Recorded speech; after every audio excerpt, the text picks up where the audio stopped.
ফাটল পেটানো এসআইআর এর পরেও আমাদের দেশের ভোটার তালিকায় বিদেশি ভোটার রয়ে গেছে এবং এবারের বিধানসভা নির্বাচনে বিদেশিরা ভোট দিয়েছে।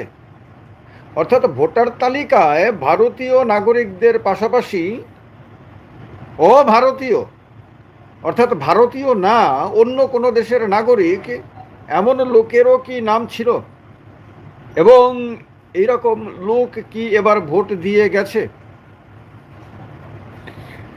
দ্য হিন্দু পত্রিকা, আপনারা জানেন ভারতের খুব প্রমিনেন্ট ইংরেজি সংবাদপত্রগুলোর মধ্যে দ্য হিন্দু আছে। দ্য হিন্দু পত্রিকার ডিজিটাল এডিশনে একটি সংবাদ প্রকাশিত হয়েছে। সেই সংবাদের শিরোনামটি, হেডলাইনটা আমি আপনাদেরকে শোনাচ্ছি। অ্যাবাউট 25 ফরেন ন্যাশনালস, প্রায় 25 জন বিদেশি নাগরিক অ্যারেস্টেড, গ্রেপ্তার করা হয়েছে for fraudulent voting in Tamil Nadu assembly poll, অর্থাৎ জালিয়াতি করে তামিলনাড়ুর বিধানসভা নির্বাচনে ভোট দেওয়ার জন্য প্রায় 25 জনের মতন আর কি বিদেশি নাগরিককে গ্রেপ্তার করা হয়েছে। সংবাদে তাদের সম্বন্ধে বিস্তারিত বলা হয়েছে। আমি যেহেতু আপনার কপিরাইটের ব্যাপার রয়েছে, তাই পত্রিকার সবটা সংবাদ আমি পড়ে শোনাবো না এখানে।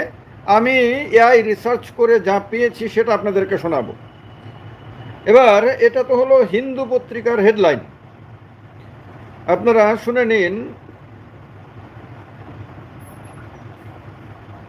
ডেক্কান হেরাল্ডের হেডলাইন কি বলছে? ডেক্কান হেরাল্ডের হেডলাইন বলছে, electoral fraud in Tamil Nadu, question mark দিয়েছে। 25 foreigners held for voting in assembly polls, how they were caught, তাদের কিভাবে ধরা হয়েছে। এবার আমি চলে যাচ্ছি এআই রিসার্চে। এআইকে আমি জিজ্ঞেস করেছিলাম, আমার এআই এজেন্টকে, যে তামিলনাড়ুতে বিদেশি ভোটার ধরা পড়েছে কতজন, তারা কোন দেশের নাগরিক, কবে কোনখানে তাদের গ্রেপ্তার করা হয়েছে। এআই এজেন্ট রিসার্চ করে অনলাইনে পুরো খবরাখবর নিয়ে আমাকে জানিয়েছে। যা জানিয়েছে এবার আপনাদেরকে জানিয়ে দেব, কারণ এটা খেয়াল রাখতে হবে। ইলেকশন কমিশনের এসআইআর করার পেছনে অন্যতম গুরুত্বপূর্ণ উদ্দেশ্য ছিল কোনো ভারতীয় না এমন কোনো ব্যক্তি, মানে কোনো বিদেশি যাতে ভারতের ভোটার তালিকায় না থাকতে পারে, যদি অলরেডি থেকে থাকে, আর কোনো ভারতীয় নাগরিক যাতে কোনোভাবেই ভোটার তালিকা থেকে বাদ না যায়। এবার শুনুন, বলেছে তামিলনাড়ুতে 2026 সালের বিধানসভা নির্বাচনে জাল পরিচয়পত্র ব্যবহার করে ভোট দেওয়ার অভিযোগে বেশ কয়েকজন বিদেশি নাগরিককে গ্রেপ্তার করা হয়েছে। মোট সংখ্যা এখনো পর্যন্ত 25 থেকে 30 জন বিদেশি নাগরিককে শনাক্ত ও গ্রেপ্তার করা হয়েছে। 2026 সালের মে মাসের দ্বিতীয় সপ্তাহে 7 মে থেকে 15 মের মধ্যে এই গ্রেপ্তারের ঘটনাগুলো ঘটেছে। বিধানসভা নির্বাচনের ভোট গ্রহণ শেষ হওয়ার পর এরা যখন দেশ ছাড়ার চেষ্টা করছিলেন তখনই তারা ধরা পড়েন। যাদের ধরা হয়েছে তারা মূলত ভারতীয় বংশোদ্ভূত বিদেশি নাগরিক। ভারতীয় বংশোদ্ভূত হলে কি হবে? ভারতীয় নাগরিক হতে হবে, বিদেশি নাগরিক বলছে।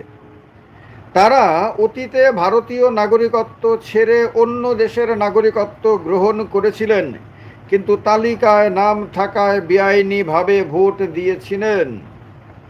কত ইম্পর্ট্যান্ট বিষয়, খেয়াল করেন একবার। জ্ঞানেশ কুমার সাহেব আমাদেরকে বুঝিয়েছেন যে তার নেতৃত্বাধীন নির্বাচন কমিশন কতটা আপনার পারফেক্টলি ভোটার তালিকা তৈরি করার কাজ করছে, এবং এই যে বিশেষ নিবিড় সংশোধনী শুরু করেছিল, এই প্রক্রিয়াতে কোনো বিদেশি যাতে থাকতে না পারে তার জন্য চেষ্টা করছে। কিন্তু এবার বলছে ধৃতদের মধ্যে বেশিরভাগই শ্রীলঙ্কার নাগরিক। শ্রীলঙ্কা আমাদের প্রতিবেশী দেশ হতে পারে, ভারতের সংস্কৃতির সঙ্গে শ্রীলঙ্কার সংস্কৃতির মিল থাকতে পারে, কিন্তু শ্রীলঙ্কা একটা আলাদা দেশ, সেটা খেয়াল রাখতে হবে। বাংলাদেশ একটা আলাদা দেশ, পাকিস্তান একটা আলাদা দেশ, অতীতে একটা সময়ে তারা সবই একসাথে ছিল। নেপাল, ভুটান টুটান সব আলাদা আলাদা দেশ। ফলে আলাদা অন্য কোনো দেশের নাগরিক তো কোনোভাবেই আমাদের দেশে ভোট দেওয়ার অধিকার প্রাপ্ত না। বলা হয়েছে এছাড়াও এই তালিকায় ব্রিটেন, কানাডা এবং অস্ট্রেলিয়ার নাগরিকরাও রয়েছেন। এআই রিসার্চে বলছে, বুঝতে পারছেন পশ্চিমবঙ্গে কী রকম কঠোরতার সঙ্গে এসআইআর করা হয়েছিল, লজিক্যাল ডিসক্রিপেন্সির মাধ্যমে কি বিশাল সংখ্যক মানুষের নাম বাদ দেওয়া হয়েছিল। শেষ পর্যন্ত লক্ষ লক্ষ মানুষ তাদের নিজের নাম অতীতে থাকা সত্ত্বেও তারা ভোট দিতে পারেনি। এবং বারবার এটা বোঝানো হয়েছিল যে বাংলাদেশি নাগরিক, বাংলাদেশি অনুপ্রবেশকারীদেরকে এই এসআইআরের মাধ্যমে ভোটার তালিকা থেকে বাদ দেওয়া হচ্ছে, এবং অনেকে বলেছে হয়েছে। কিন্তু খেয়াল রাখতে হবে, পশ্চিমবঙ্গে কিন্তু কোনো বিদেশি নাগরিক ভোট দিয়েছে বলে এখনো পর্যন্ত কোনো খবর পাওয়া যায়নি। পশ্চিমবঙ্গেই বিদেশি নাগরিক, পশ্চিমবঙ্গেই অনুপ্রবেশকারী, পশ্চিমবঙ্গেই 2 নম্বরই, এটা ব্যাপকভাবে বোঝানো হয়েছিল। অথচ পশ্চিমবঙ্গে ধরা পড়েনি, ধরা পড়েছে তামিলনাড়ুতে। তারা নাকি ভোট দিয়েছে তামিলনাড়ুর বিধানসভা নির্বাচন। উদাহরণ দিতে গিয়ে বলেছে এক ব্যক্তি যিনি 2015 সালে ব্রিটিশ পাসপোর্ট নিয়েছেন, তিনি পট্টুকোট্টাই বিধানসভা কেন্দ্রে ভোট দিয়ে লন্ডনে ফেরার সময় চেন্নাই বিমানবন্দরে ধরা পড়েন। খুবই ইম্পর্ট্যান্ট, তার কারণে এই ভিডিওটা শুধু শুনলেই হবে না, সেভ করেও রেখে দিতে পারেন, আর ভিডিওটা শেয়ার করুন। কথা শুনতে শুনতে আমি অনেক কথাই বলবো, অনেক ইনফরমেশনই দেব, এগুলো শুনতে শুনতে আপনারা ভিডিওটাকে শেয়ার করতে থাকেন, আর ভিডিওটা নিচে হাইপে দেখলে হাইপ করতে থাকেন। বলা হচ্ছে মূলত চেন্নাই এবং মাদুরাই আন্তর্জাতিক বিমানবন্দরে ইমিগ্রেশন চেকপয়েন্টে এদের আটক করা হয়। ইমিগ্রেশন অফিসাররা পাসপোর্ট পরীক্ষার সময় দেখেন যে এদের তর্জনীতে ভোটের অমোঘ কালির দাগ রয়েছে। ভোট দেওয়ার আগে আপনার নাম, আপনার ভোটার আই কার্ড ইত্যাদি চেক করার পরে আপনাকে এখানে একটা কালি দিয়ে দেওয়া হয়। মনে আছে, আপনাদের সবাই জানেন এটা, এই কালিটা, এটা আবার এইভাবে দেখানো হয়। তো এই যে কালিটা থাকে, এই কালিটা খুব শীঘ্র তুলে ফেলা যায় না, অন্তত পক্ষে অনেকে আবার অনেক রকম 2 নম্বরি করার চেষ্টা করে শুনেছি আমরা। কিন্তু এই কালিটা তো একটা প্রমাণ যে আপনি ভোট দিয়েছেন। এবার দেখুন, অফিসারদের আমি দক্ষতাকে এবং তাদের সতর্কতাকে আমি স্বীকৃতি দেব অবশ্যই, যে অফিসারের চোখেই এটা প্রথম ধরা পড়েছে।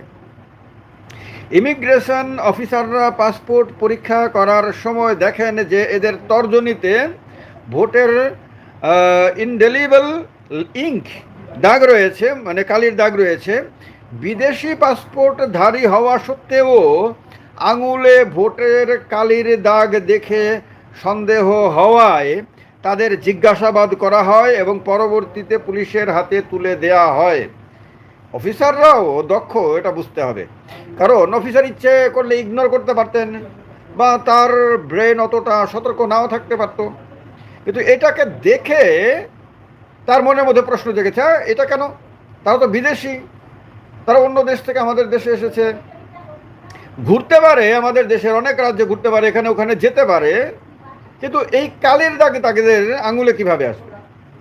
স্বাভাবিকভাবেই প্রশ্ন থেকেই তারা খোঁজখবর নিতে থাকে, এরপর জিজ্ঞাসাবাদ করতে থাকে, এরপরে তাদের সন্দেহ যখন মোটামুটি পাকাপোক্ত হয়ে যায় তখন তারা পুলিশের হাতে এদেরকে তুলে দেয়। ধৃতদের বিরুদ্ধে ভারতীয় ন্যায় সংহিতা এবং 1950 সালের জনপ্রতিনিধিত্ব আইনের বিভিন্ন ধারায় মামলা করা হয়েছে।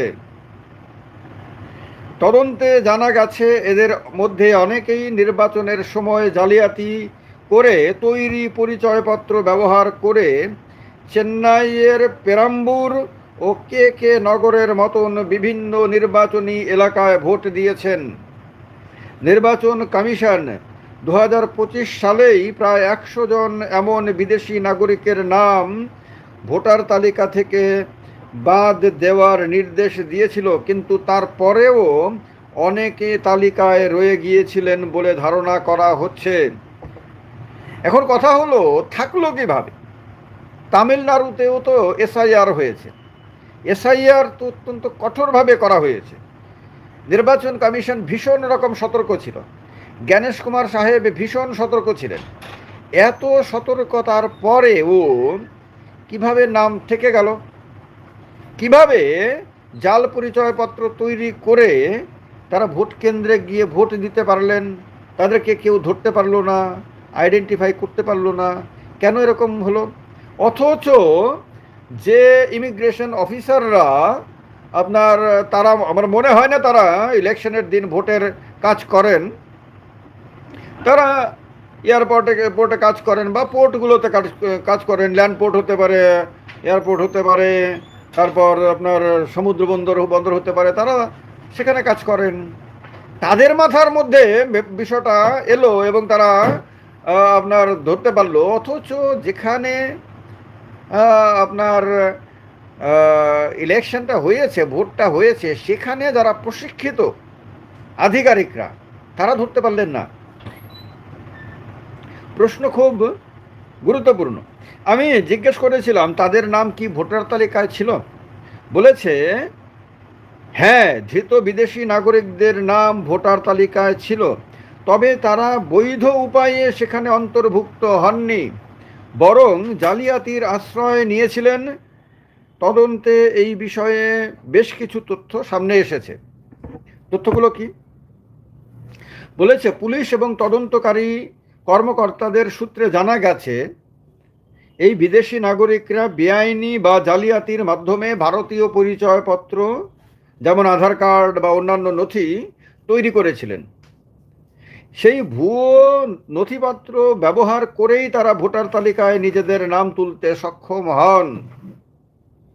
ধৃতদের মধ্যে অনেকেই ভারতীয় বংশোদ্ভূত। তারা অতীতে ভারতের নাগরিক ছিলেন, কিন্তু পরবর্তীতে শ্রীলঙ্কা, ব্রিটেন, কানাডা এবং অস্ট্রেলিয়ার নাগরিকত্ব গ্রহণ করেন।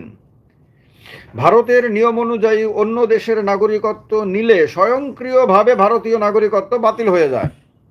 আপনি যদি ভারতীয় নাগরিকত্ব আছে এখন, কিন্তু আপনি যদি অন্য কোনো দেশের নাগরিকত্ব নেন, তাহলে অটোমেটিক আপনার ভারতীয় নাগরিকত্ব শেষ হয়ে যাবে।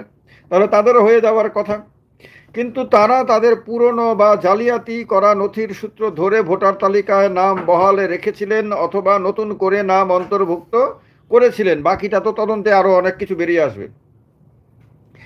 নির্বাচনের আগে নির্বাচন কমিশন বিশেষ নিবিড় সংশোধনের স্পেশাল ইন্টেন্সিভ রিভিশন এসআইআর মাধ্যমে ভোটার তালিকা থেকে প্রায় 100 জন সন্দেহভাজন বিদেশি নাগরিকের নাম বাদ দেওয়ার নির্দেশ দিয়েছিল, কিন্তু তা সত্ত্বেও একটি বড় অংশ ভোটার তালিকায় থেকে যায় এবং জালিয়াতি করে ভোট দিতে সক্ষম হয়। এবার বলছে ভোটার তালিকায় তাদের নাম নথিভুক্ত ছিল বলেই তারা বুথে গিয়ে ভোট দিতে পেরেছিলেন, কিন্তু তালিকায় নাম তোলার পুরো প্রক্রিয়াটি ছিল সম্পূর্ণ বেআইনি এবং জালিয়াতিপূর্ণ। আমি প্রশ্ন করেছিলাম নির্বাচন কমিশনের এসআইআর কি তাহলে ব্যর্থ তামিলনাড়ুতে? বলছে তামিলনাড়ুতে 2026 সালের বিধানসভা নির্বাচনে বিদেশি ভোটারদের অংশগ্রহণ এবং নির্বাচন কমিশনের স্পেশাল ইন্টেন্সিভ রিভিশন বা বিশেষ নিবিড় সংশোধন প্রক্রিয়ার কার্যকারিতা নিয়ে বড় সড় প্রশ্ন উঠেছে। বলছেন এসআইআর পুরোপুরি ব্যর্থ বলা না গেলেও এই ঘটনায় নির্বাচন কমিশনের নজরদারিতে বড় ধরনের ছিদ্র ধরা পড়েছে। 2023 থেকে 2025 সালের মধ্যে ইমিগ্রেশন বিভাগের অনুরোধে ইসিআই মানে ইলেকশন কমিশন অফ ইন্ডিয়া প্রায় 100 জন বিদেশি নাগরিকের নাম তালিকা থেকে বাদ দিয়েছিল। 2026 সালের নির্বাচনের ঠিক আগে আরও 60 জনের নাম এই এসআইআর প্রক্রিয়ার মাধ্যমেই বাদ দেওয়া হয়। এত কড়াকড়ির পরেও অন্তত 25 থেকে 30 জন এখনো পর্যন্ত ধৃত আর কি, বিদেশি নাগরিক ভোটার তালিকায় নাম রেখে দিতে সক্ষম হয়েছেন। এটি প্রমাণ করে যে মাঠ পর্যায়ে ভোটার তালিকা সংশোধনের সময় জালিয়াতি করে তৈরি করা পরিচয়পত্রগুলো শনাক্ত করতে সিস্টেম ব্যর্থ হয়েছে। অথচ এই সিস্টেমই পশ্চিমবঙ্গে ৯১ লক্ষ মানুষের নাম বাদ দিয়ে দিয়েছে। তাহলে সিস্টেমে যদি তামিলনাড়ুতে যদি গলদ থেকে থাকে, তাহলে বাংলাতেও গলদ থাকার সম্ভাবনা উড়িয়ে দেওয়া যায় না।